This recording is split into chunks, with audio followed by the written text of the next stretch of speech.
Oke, di video kali ini saya mau bahas sebuah TWS, tapi berbeda ya dengan TWS konvensional pada umumnya. Ini adalah Roselsa Open Free, sebuah open ear clip earbud.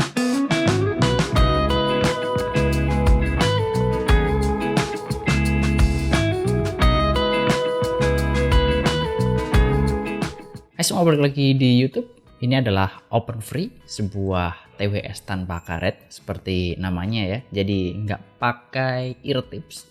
Cara makainya itu diklip ke kuping, dijepit ya, bukan literally, bukan dijepit, cantolin kayak gini. Dan kalian bisa lihat boxnya kayak gini. Di dalam kita cuma dapat TWS-nya dan dapat case-nya sama kabel Type-C dan tentunya sebuah manual book. Tanpa pouch, tanpa hard case seperti TWS punyanya Roselsa sebelum-sebelumnya yang pernah saya bahas. Nah, secara build quality menurut saya ini bagus banget.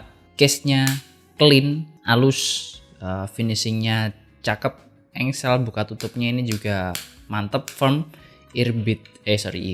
Earbuds-nya juga halus, cuttingan-cuttingannya nggak ada yang bocel-bocel yang mengganggu ketika lagi dipakai. Bagian karet yang ini melengkungnya ini juga dari material yang bagus ya. Ini lentur. Desainnya menurut saya cantik.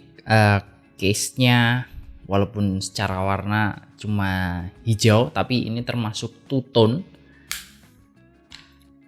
Warna bagian luar yang glossy dan warna yang bagian dalam doff ini warnanya berbeda. Ya kalau saya sih nyebutnya hijau gitu aja ya. Earbudnya juga punya warna two tone ya. Ya hijau memang, tapi yang sini glossy, yang sini doff. Untuk fitting, jujur ini adalah produk audio open ear pertama saya. Loh, kenapa kok baru pertama? Padahal yang model kayak gini kan juga udah lama ya. Di dunia ini udah ada yang model seperti ini udah lama. Iya, memang secara bentuk dan model ini bukan barang yang menarik untuk saya pribadi. Simpelnya mungkin saya bukan market pasarnya, dah gitu aja ya. Saya orang yang cari TWS apalagi IM yang tujuannya untuk dengerin musik dengan maksimal as a performance gitu ya. Nah, kalau ini secara fitting aja dilihat udah bukan saya banget. Dengan model kayak gini nggak mungkin bisa dapat suara yang bagus karena seal-nya juga kurang. Bisa dipastikan suara yang dihasilkan juga nggak akan bisa maksimal. Untuk fitur dan spesifikasi dia udah bisa dikoneksikan ke dual connection, walaupun ada kekurangannya nanti saya jelasin di belakang. Udah dilengkapi dengan bass enhancement biar suara bassnya lebih berasa. Walaupun nggak pakai karet atau ear tips, bassnya juga lebih berasa. Diklaim pakai bass enhancementnya. Ada AI noise reduction buat pas teleponan gitu. Udah IPX4, harusnya udah aman ya kalau sekedar buat jogging, buat kena keringat. Harusnya oke banget, masih dalam batas wajar. Kodeknya AAC, SBC, terus LDAC, LHDC, LC3 dan ada gaming mode-nya juga. Punya apps, bisa di custom touch setting dan dirubah master EQ-nya, bisa dipilih bass, bisa dipilih balance di apps-nya. Terserah teman-teman prefer yang mana. Nah, untuk suara saya tesnya itu di master EQ bass karena lebih fun dan lebih nendang aja bassnya, lebih berasa. Dan disclaimer dulu, ini akan jadi review yang super subjektif karena beda bentuk kuping, beda bentuk telinga, bisa jadi hasil suaranya beda. Karena posisi fittingnya dan peletakannya ya berbeda akan menghasilkan suara yang berbeda juga. Daun telinga juga akan menghasilkan akustik yang berbeda juga untuk setiap orang. Saya akan ceritain aja apa yang saya rasakan. Oke, mulai dari bassnya dulu. Walaupun kita pakai master EQ bass yang jauh lebih berasa balance, hitungannya ini masih bass yang sangat tipis. Teksturnya nggak berasa, tapi setidaknya beat dari lagu ya masih bisa dirasakan. Walaupun tidak lebih baik dari sebuah earbud konvensional. Ya, bassnya jauh lebih baik sebuah earbuds ya. Terus midnya maju, vokal orang baik penyanyi atau pas kita lagi Zoom meeting kayak gitu atau dengerin podcast itu terdengar jelas.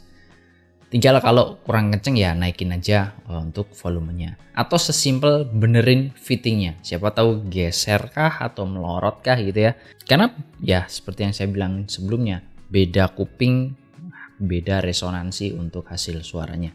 Untuk suara instrumen, strumming gitar, piano masih cukup enak untuk didengar, untuk dinikmati.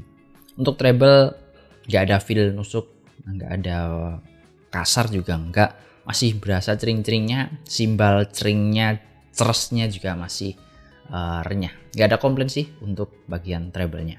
Intinya ini adalah ayam untuk sekedar ya easy listening lah, easy going. Pakai bunyi, bukan sebuah TWS, apalagi ayam yang mengutamakan performance.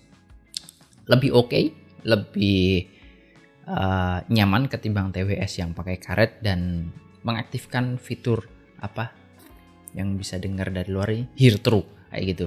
Saya sih akan pakai ini ketimbang pakai TWS dan harus aktifin fitur hear through. Fittingnya memang gak bisa ngasih performance audio yang maksimal, tapi dengan model kayak gini, model jepit kayak gini, dia lebih bisa dipakai dengan durasi lama. Sama sekali gak capek, gak ada bagian kuping yang keteken, kena clamping force, cuma nempel dan duduk di daun telinga aja. Easy going, enak, nyaman buat dipakai dalam jangka waktu lama. Selain itu ada juga hal yang kurang saya suka ya. Pertama, suara notifikasi, entah itu koneksi, entah itu pindah mode dan sebagainya, itu pakai bahasa Cina. Ini sangat annoying banget. Udah saya tanyain sama officialnya Roselsa, mereka juga nggak tahu cara ngerubahnya kayak gimana ke bahasa Inggris sampai video ini dibuat. Jadi ya saya dapat dengan suara bahasa Cina yang saya juga nggak tahu itu maksudnya apa. Kedua, dual connectionnya ini masih sering bermasalah, sering putus nyambung padahal device-nya deket banget. Entah firmware-nya atau apanya saya nggak tahu. Ya semoga aja ke depan bisa di-fix dengan update firmware. Oke, untuk yang pengen linknya ada di bawah. Dari saya cukup gitu aja untuk video kali ini. Untuk video sebuah open earbud dari Roselsa. Ini adalah Roselsa Open Free. Terima kasih untuk yang udah nonton sampai akhir. Like aja kalau teman-teman suka, feel free buat subscribe. Kita ketemu di video berikutnya. Bye bye. Assalamualaikum.